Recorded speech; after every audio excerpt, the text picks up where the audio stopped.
Welcome to A Fair Trade. This is a program where we look into those two words, fair trade, and why are they important for all of us. I'm Toby Fudder. And I'm Joseph Atkins. Fair trade, a simple idea. So simple, you'd think we'd all want to support the concept.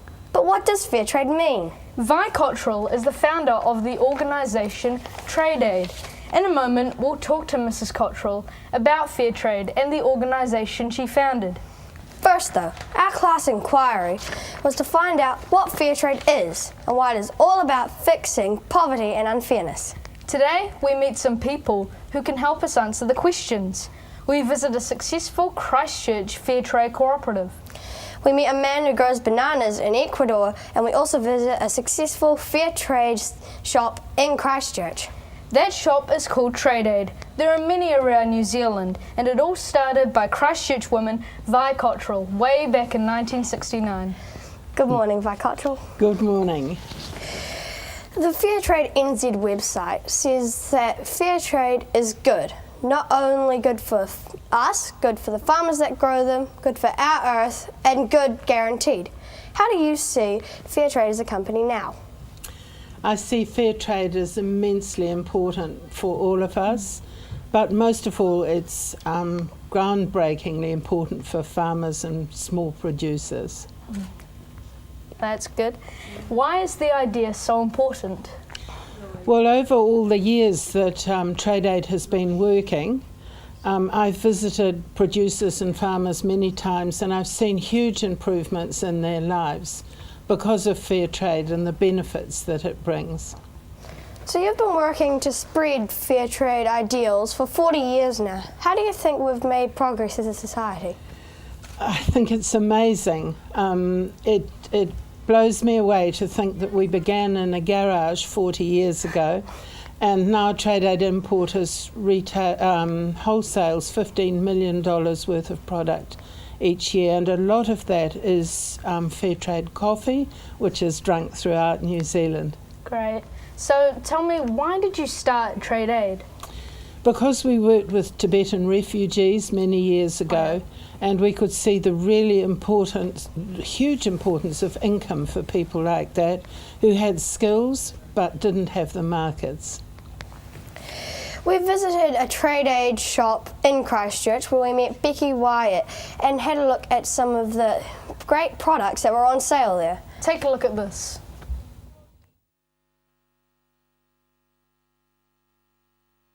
Trade Aid is a retailer and wholesaler and development organisation. So the public sort of just see this shop and see the things that we sell, but we are much bigger than that, I suppose. Yeah. The main purpose of Trade Aid, or the only purpose of Trade Aid, is to support the people that we trade with. So we exist purely to look after, to sell the products of the people that we trade with. Where do you get all your products from? We have products from various places around the world, but we trade with people in communities that we consider to be the most disadvantaged. Mm-hmm. So that's how we choose who we trade with. We don't seek out products because we like them and we think they're going to sell. We seek out products because they're made by the people that we're working with. So that's what we sell. And then we do help them with product development to try and create things that will sell in the shop. But we work with the people because they're disadvantaged, not because they make pretty things. Why do your customers come here? We have amazing handmade things from all around the world. People appreciate the fact that they're handmade, that they're made of natural materials, not plastic. They're beautiful and different and unique.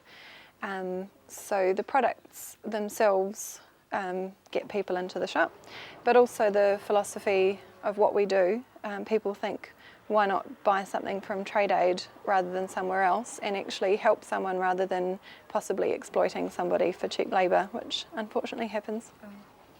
So what do you think about fair trade? Why did you open a shop about fair Trade Aid? I work for Trade Aid because it's something I'm very passionate about. I think that as consumers we have an absolute responsibility to the people who make the products that we buy and the food that we eat. I think we wouldn't treat farmers in our own country the way that we treat the farmers who grow the cocoa and the bananas and anything that we import into New Zealand. So why should we treat anyone differently just because they live in another country? I think that as consumers we have a lot of power in the trading chain. The people who are living in poverty and producing a lot of the products that we sell don't have a lot of power, whereas we have the power to choose what we buy. So that's why I believe it's our responsibility. Well, Mrs. Cottrell, the shop is beautiful and the customers there seem very passionate. But people may buy something because it is cheap and they won't care whether the producers and farmers are getting ripped off. How does this make you feel? It makes me feel unhappy, but I would say that people are much more conscious these days about how they shop than the way they used to be. In the old days, if you mentioned trade, people's eyes glazed over. Now fair trade is something that is freely spoken about. So how will we get the word out that trading is generally unfair? I think you set an example. You shop fair when you possibly can, and you spread it by word of mouth. That's what you do. Well, Mrs. Cottrell, thank you very much for your time in the studio. And now we meet some people who believe fair trade is vitally important for all of our futures. People who are actually doing something about it. The Addington Coffee Co-Op is basically a cafe located on Lincoln Road in Christchurch, but it has another business inside it or alongside it. Let's have a look.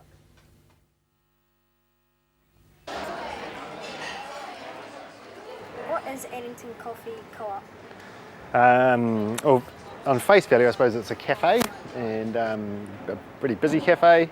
But it's part of a larger business that basically exists to trade better and fairer, and so we do a variety of things. One of those is sell coffee and food, and as you guys all know, we also import and distribute t-shirts, and we try and sell fair trade products, I suppose. So we really care about people, and we like to make sure that every business transaction we make is actually good for people, and it's not just good for us getting richer and richer, I suppose. So we want to make the world a better place, which sounds all nice and hippie and cool, but we think we can do it in a pretty cool way, so yeah. Okay. Why is fair trade important to you?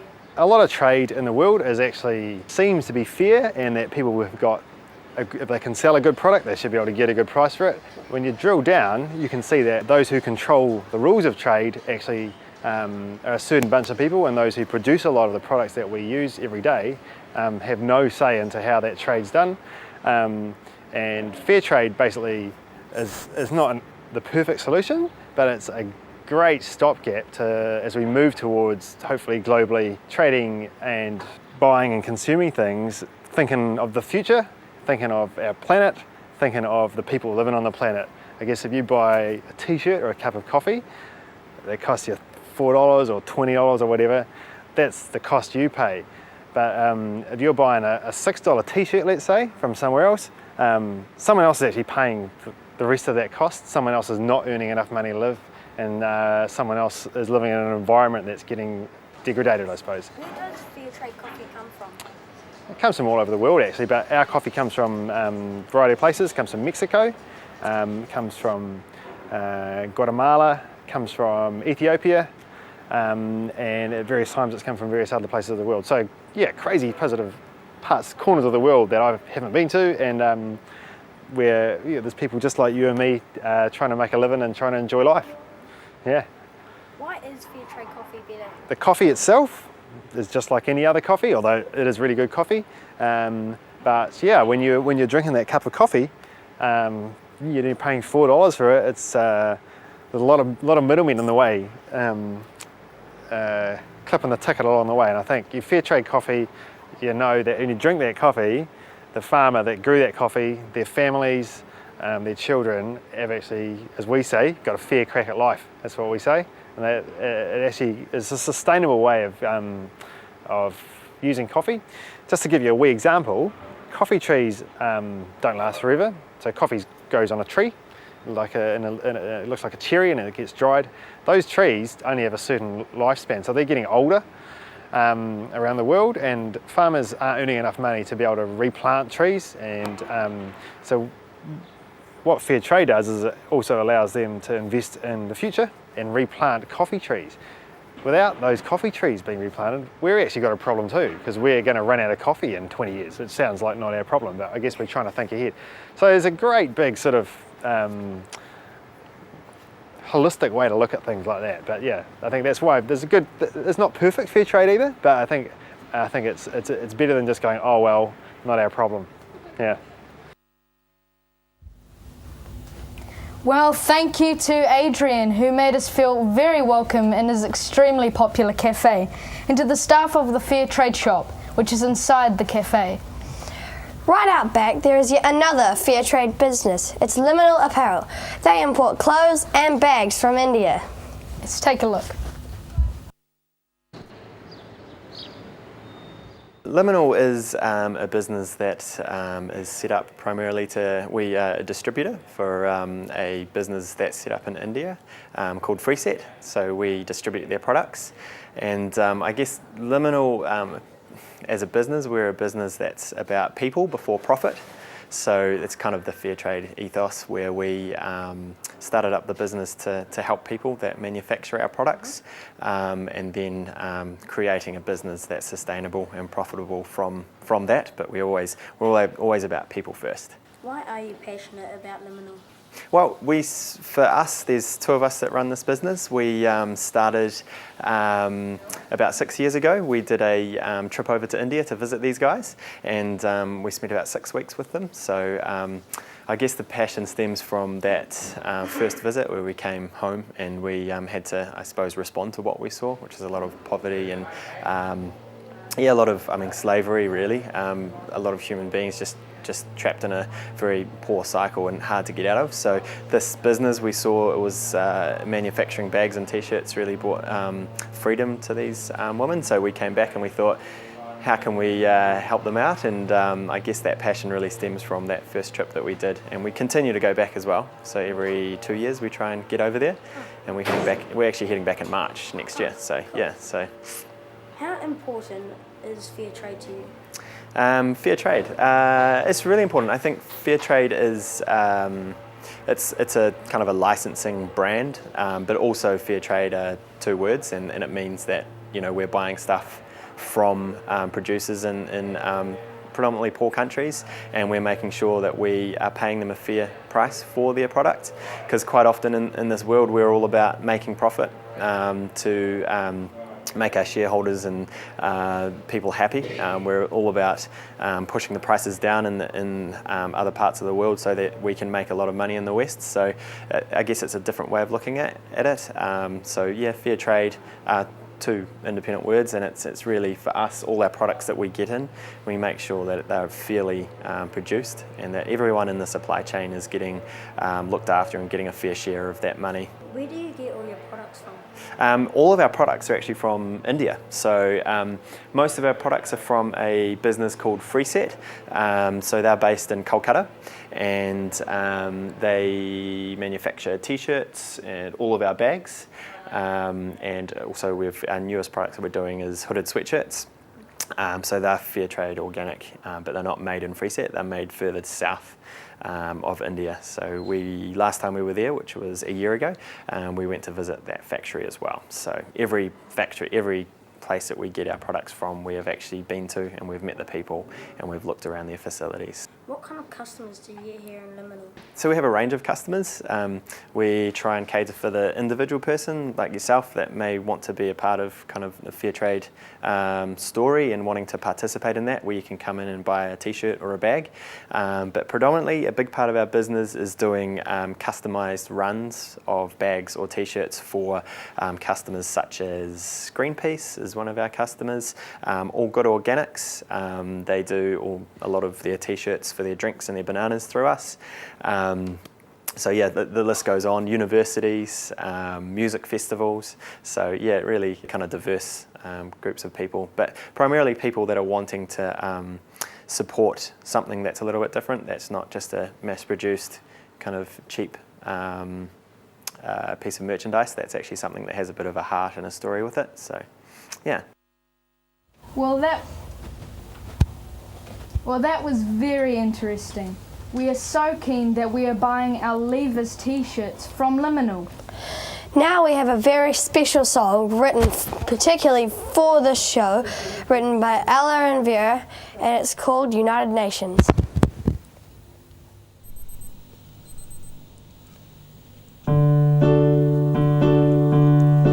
So we're over here, think we've got things good, but we all don't know what we think we should. And people over there working hard to live, all they got is nothing, so we gotta give. But joining hand in hand, we'll be twice as strong, and doing what we can to take away all wrong. And if we try real hard, we'll get very far to show them that we are a united nation.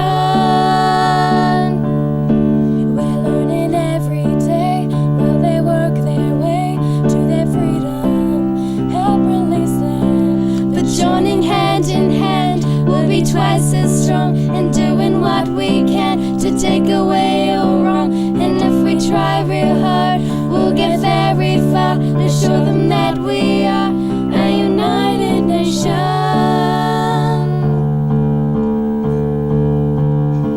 Yet all of them working hard to get their daily bread, without a house, without a bathroom or a bed. Help them out, see them rise again. But joining hand in hand, we'll be twice as strong, and doing what we can to take away all wrong. And if we try real hard, we'll get very far to show them that we are a united nation. And if we try real hard, we'll get very far to show them that we are a united nation.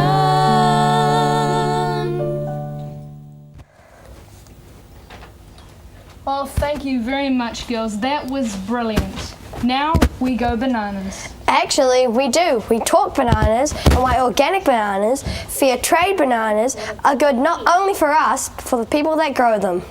Alicia Studden is the local manager of Allgood Organics. Welcome, Alicia. Thanks, guys. So, Alicia, why have you chosen bananas? We chose bananas because they're one of the only things we can't grow here in New Zealand.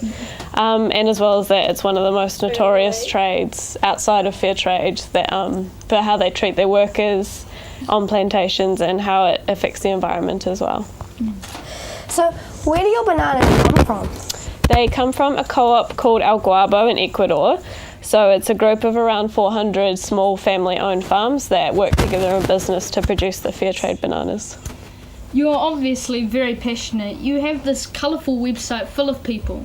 Yeah, our website is so that everyone can know what goes on with our products. They know where they're from, they know our story and why they started it, so they can feel as passionate about it as we do. Now, let's meet a man that actually grows fair trade bananas. We caught up with him at the co-op. Can you please tell us about your farm and where you come from? Okay, my farm is an organic farm, and it's located 350 meters over the sea level. In my farm, we have a lot of forests as well, and everything is green, and it's a lot of humidity as well. How has fair trade changed your lives? The first thing is, since I'm selling fair trade, for our family has been very beneficial. Because now we have more stability. We have, as I mentioned, stability, especially with the price. So we can sell our bananas over a good price, so we can receive the same, at least a minimum price that is paid all year round. So we know, how much money we will receive. That has made me be more concerned and aware of putting more effort to work in my farm and provide fair trade bananas to the communities where buying them. Is there anything you would like to ask or talk about? I would like to you to bring this message to all your colleagues in your school. I came all the way from Ecuador with the intention to meet very nice people around this wonderful country. I will keep working very hard to produce very healthy bananas for all of you, and you can receive, a very good product next time you buy. So back to Alicia. Tell us more about that man and how fair trade works in his favour. Well, you just saw, he grows our organic bananas amongst some other farmers. So I guess the main thing it's done for him is his daughter Kelly, who you both saw, is off to university doing engineering, which is pretty exciting. And it also gives them healthcare. It enables them for their children to have the potential to go to school, and just helps their community, making their farms more sustainable, which enables them to continue growing their businesses. Could you answer how much of the banana harvest is actually fair trade? Well, from what I understand, only around 1% of what gets exported from Ecuador is fair trade, which is quite small. In the UK, it's a lot better. For example, 1 in 4 bananas sold there is fair trade, which is quite cool, and a few supermarket chains are fully fair trade. So, yeah. It's great to hear. Well, why should we eat fair trade bananas from Allgood? Well, our bananas, we're a fully fair trade company. We love fair trade. Our directors go over there to meet the banana farmers. They know where they come from, and we want to support the banana farmers over there so they can have better lives and pull themselves out of poverty. Thank you very much for your time here. It's okay.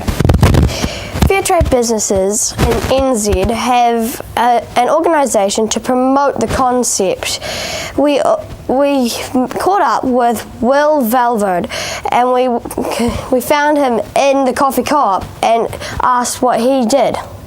Let's have a look. I moved to New Zealand 2.5 years ago with my family to work with this amazing new project that we are developing, that is supporting organizations in the Pacific Islands to get together, get organized, make their cooperatives, and have access to the fair trade market. So I'm in charge with our producer support and relations team to help the groups to get together and get organized, and has been really different than the experience that I had in Costa Rica working with cooperatives. But the groups in Papua New Guinea, East Timor, Fiji, Samoa, Tonga has been responding very well, and they are very interested to change, the way that they've been doing things in before. So we are helping coffee producers, cocoa producers, also sugar producers.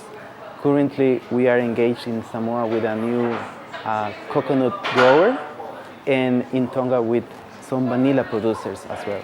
So it has been very interesting, and we are very encouraged to see that children from the schools like St. Andrew's School is interested, in support this kind of project. And we are very pleased, to see that children are aware that there is children also in other countries who really need, the support that can make a difference, when their parents buy a product with the fair trade logo in it. Well, that was incredible. We've learned so much already and met so many interesting and amazing people along the way. And we can see so much more clearly how fair trade works and why it's good for all of us. For growers, for producers, for the earth, for everyone. We all have to change our way of thinking and realise that there are people out there that need good pay for what they do. Thank you to Vi Cottrell, Alicia Sutton, and to those brilliant people at Addington Coffee, Allgood Organics, Liminal Apparel, Fair Trade NZ, and of course Trade Aid. Thank you very much for watching our show. I'm Toby Fudder. I'm Joseph Atkins, and that has been a Fair Trade.